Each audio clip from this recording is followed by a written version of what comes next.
So today we are going to talk about feminine energy, about this resistance to the feminine. And what I'm going to speak about is I'm just going to talk from the female perspective, like from a woman's perspective, how women sometimes are very resistant to feminine energy. So we're going to start out with a little history lesson. So hopefully I don't lose you here by saying that. It's fascinating when you really start to understand the power dynamics at play regarding feminine energy. Now, feminine energy is, of course, the most powerful energy that there is.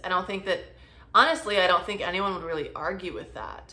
The feminine body can birth a child, can grow a child from seed to a little human being. So, of course, within that, there's this innate growing, just like the grass grows. We're not really doing anything to create that. However, the feminine energy holds this power of creating something from the void,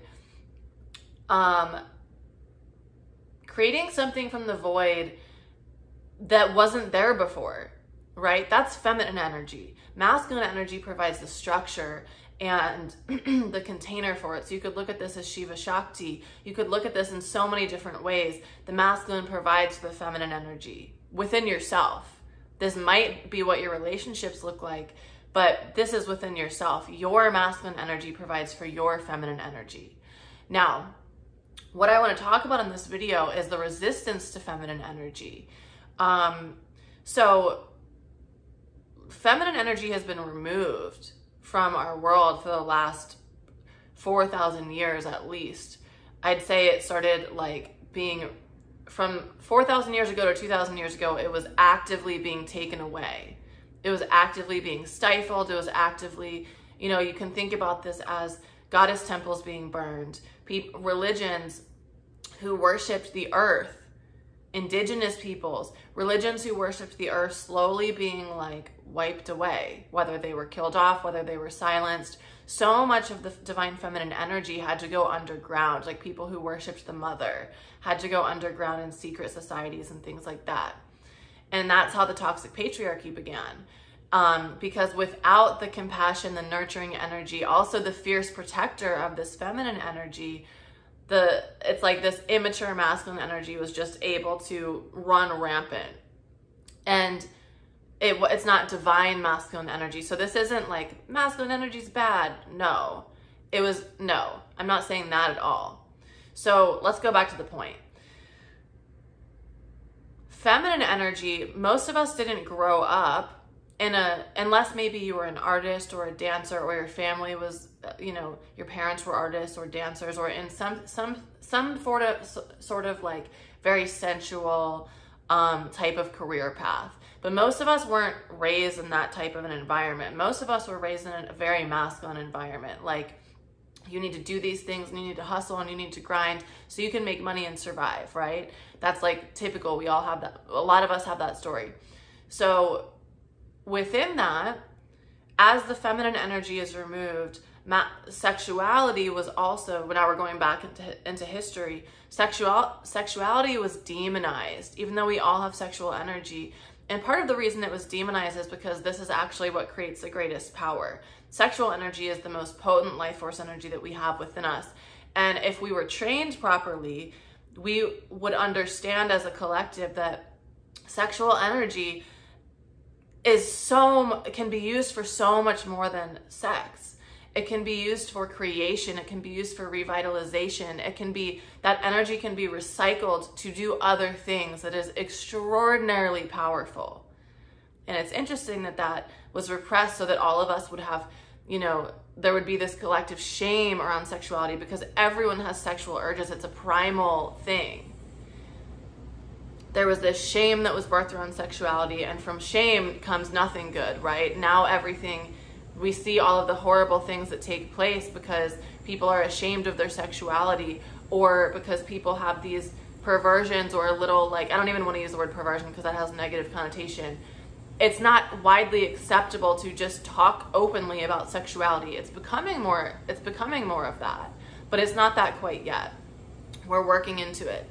So where I really wanted to go with this video today is speaking to the person who feels very resistant towards feminine energy. Now, this might look like you see someone's photo on, okay, so let me paint the picture. You're a woman, you see a picture of another woman on Instagram, and for this example, let's just say that you're straight, so there's no sexual attraction to another woman. You see this woman's picture on Instagram. She's posing very sexy. She looks beautiful and radiant. Or maybe she doesn't. It's a sexualized picture, right? It's a picture where she's really showing off. Maybe she's wearing something lacy and you're just like, why are you sharing this? Like, why does the whole world need to see this? Or whatever thought comes up that's not empowering towards this woman. Now, I used to see these pictures, and I had a lot of programming personally of like, not even so much from my parents, but from partners of like, you don't need to show anything to people that like that's for your partner. That's for your partner. Which I personally still think that a little bit. However, when you have this repulsion to seeing another person express their feminine energy or express their sensual energy or their sexual energy, it could come across as either of those three. When you are like repulsed by that, or you are like in resistance to that, because you're probably not repulsed, that's like pretty dramatic.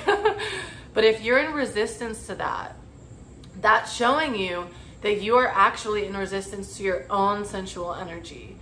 Now, I know this for sure, because when I was in this place, when I would see those, I was very in my masculine energy, you know, like had a great job, was really like killing it at the job, was seen as being very successful, and I was doing all of the right things, but I wasn't being in my feminine energy. Maybe occasionally, because that's like my, you know, most of my essence, but most of the time I was being in my masculine energy. So when I would witness other people living from a space of their feminine energy, it was like, ew, why? Like, it was judgment. It was, but it was because I didn't have access to that within myself.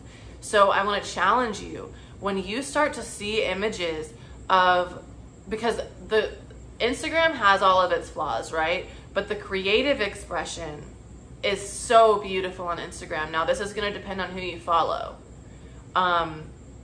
You can use this as a tool to help support you with embracing more of your sensuality, with embracing more of your femininity. It's not your fault that you might be resistant to it. It's literally the culture that we were raised in, and you know, the church has made everything into with feminine energy. It took away the power of the feminine energy, and it separated into, you're either a whore or you are a mother, you know, into Mother Mary and Mary Magdalene, who Mary Magdalene was not a whore. She was in fact the equal of Yeshua. So look at that in itself. We took the power away from someone. It's like saying that Yeshua was a prostitute. It's literally the exact same thing. So if you desecrate the feminine energy so much, and it lasts for thousands of years, of course we don't understand it. So there's no judgment if this is like you can't judge yourself for this. We've been bred in it for 2,000 years. Now, I want to talk about the magic of sensuality and why this is something really beautiful. Sensuality is purely just experiencing pleasure from your senses. So that could be like, I love the feel of this pillow. I'm just going to like really sit and be still with the feeling of this texture of this pillow. Now, sensuality, a huge part of it is getting slow. I talk about this a lot actually in my book, Sacred Wealth. All of this is very, very, very connected. Most people live extremely fast-paced lives. Getting them to sit still for 5 minutes is extraordinarily challenging. Do you notice when you watch TV, you check your phone 45,000 times? We have such an inability to just be still and be present in our collective beingness. So sensuality is something that you can access on a much deeper level when you're able to move slowly. So first of all, start practicing moving slowly, slowing things down, not rushing so much. I talk about a lot of this in my book.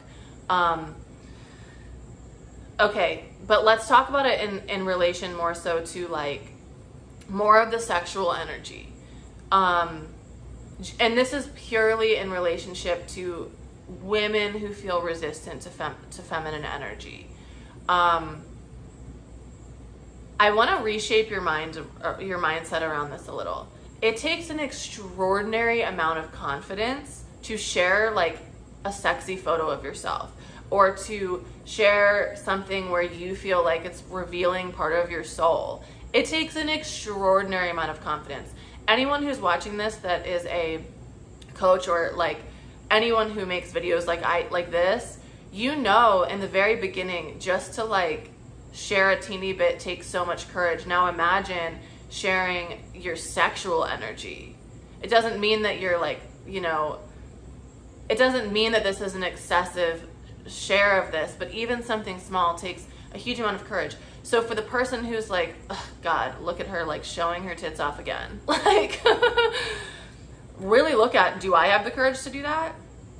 Could I walk around town wearing this outfit that she's wearing? Do I have the confidence to do that? Because it's very, very easy to be like, to put someone in a category of whore or virgin, mother. That was what I was looking for before. It's very easy to separate those two, and please don't do that as a woman. We need to remove those two. Men, get a man's coach, because we'll do some men's work, because I don't know, like I work with women. But for women, like we cannot do this to each other. We can't be putting ourselves into the category of the virgin mother, innocent, pure, no sexual desire. Like Mother Mary was not a virgin. Okay, another video. We can't separate people into the two. So notice when you do that. Notice when you're like, oh, she's just like, you know, she just showed. And really let it stretch yourself. So I always tell my clients, and I do this myself, your Instagram feed should be something that inspires you. If you look on your Instagram and you're like annoyed, unfollow those people. And put people specifically, like think about what you want to work on in your life. Find pages that exemplify that. So if you want to work on your sensuality, start following people's pages who talk a lot about sensuality in a way that stretches you, and maybe it makes you a little uncomfortable. But there's a big caveat with this. So like years ago, God, like when Instagram started, I feel like, I used to follow all these fitness pages, and I would look at these women, they're all like ripped, had totally different body types than me. And when I would look at their pictures, it would make me feel like I would compare my body to them, but it's like my body was totally different than theirs. Like my body could never look like theirs. And now I'm like, I love my body. I wouldn't want it to look like theirs. But when I would see their pictures, it would bring up insecurity. So I started unfollowing them, and I was like, wow, Instagram's so much better when I don't follow all these. And it has nothing to do with the person. It's the emotion that it brings up in you. And the emotion that it brings up in you tells you a lot. It tells you where you need to work. It tells you, well, yeah, so you get the picture. So if you feel resistant to feminine energy in this way, it's just telling you that you don't have access to this in yourself quite yet. And it's something that you get to sit with, because this truly is a huge part of the feminine power, our sensuality. And just like anything, it can be used for good or bad. Power of any kind can be used to create something better or to manipulate. And, you know, yeah, you get what I'm saying. So there are some people who will, and it's not in my place to judge, I'm just saying this because it's fact, I think. There are some people who will be using their pages to share sexual type pictures that aren't coming from this sacred place of honoring their vessel. It's coming from a place of, I need attention, or I need validation, or I, you know, whatever it might be. It's not my place to judge what it might be, but it's not coming from this holy, pure place. Just like anything you post, though, that could go for anything. Whenever you're posting a picture because you want likes, or because you want to show your ex that you like look so good, or because, you know, you don't want people to think you're XYZ, so you post this picture that's the opposite, whatever it might be, it's the exact same thing. Yet it's so much easier for us to demonize this. Now this is like a more wild kind of example. Maybe you'll think this. I've been learning, I work with my teacher, Kara Gilligan. She's amazing. And she talks a lot about the Sacred Prostitute. And a lot of just about this archetype itself. And she's really shared so much about how there's so much judgment towards a prostitute because she's selling her body, and people think that you shouldn't, like, your body is a temple and you shouldn't sell your body. But it's really not that different from you working a job you hate to pay the bills. It's the same concept. And it can also, by the way, the sacred prostitute, the tantrika, basically, when it's done in a sacred way, is actually something that's can be an incredibly healing force. Now, when I say tantrika, like, I call myself a tantrika sometimes. That's not the type of work that I do. There's a lot of different types of tantra and different, I'm more of like the teacher of it, and I work with the principles, but it's not so much on the sexual level, like externally, maybe with the partner. But anywho, so yeah, I just wanted to make this video because I notice in a lot of people that I see, clients that I work with, and just in general, there can be a lot of resistance to the feminine energy. And it's only because we've been raised in a world that's completely masculine, that demonizes the feminine energy. And then the least amount of this is like the feminine energy is called lazy. Like when we're resting, when we're in that space of the void, that's actually an incredibly powerful place. It's been labeled as lazy when we're resting. Even though when you're resting, you're really like cooking up something incredible inside. You're creating space for something magical to happen. And we've labeled it as, oh, you're lazy, you're not doing anything, you're not, you know. So I'm going to be speaking a lot more about feminine and masculine energy probably here because I'm just like fascinated by it. And it's really embedded in all of the work that I do. So what I'm really excited about is how we get to work with feminine and masculine energy principles when it comes to money, when it comes to wealth, when it comes to leadership. And really just like, you know, I used to always talk about creating a life by your design, and like, how do you live a life where you are really balanced in the masculine and feminine energy? Now, for me, I was really much more in my masculine energy when I was in the corporate world. And then I swung all the way over to my feminine energy over a few years. And then now actually I'm working to bring the masculine energy back, but the sacred masculine, not the toxic masculinity that I was raised in.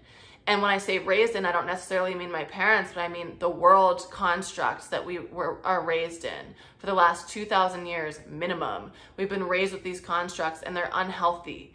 So now I'm learning to balance. I'm learning to be in the middle and balance both. So I'm incorporating this into my teachings and into all of my work, which is mostly around wealth consciousness and how do we create lives that we really, that are exactly how we would want to live.